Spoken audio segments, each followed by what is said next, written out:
Changing a percentage to a decimal. Pause the video and have a go at example 9. Example 9.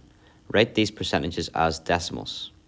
Round to 3 significant figures where necessary.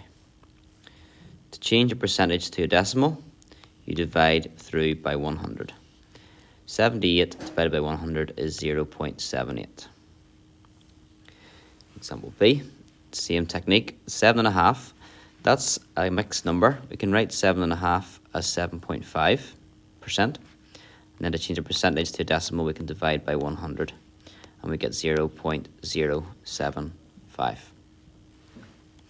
They're exact values. I wouldn't be rounding those because the numbers don't keep going on for a long number of decimal places. Example C, 10.33%. So 10.33%, if we wrote that as just 10.33 as a decimal, is 10.3333 and so on percent. And if you divide that by 100,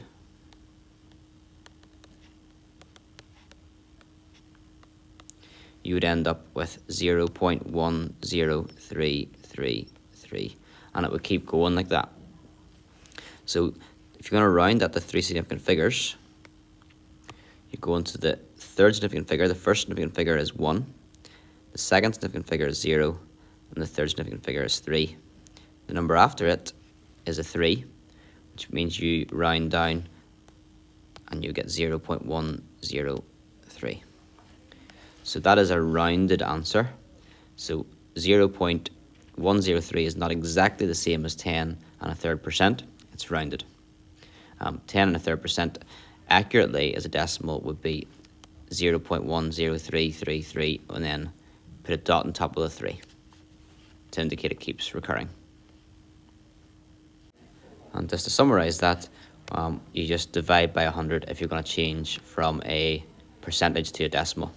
You may need to change how the question is written, first of all, before you divide by 100.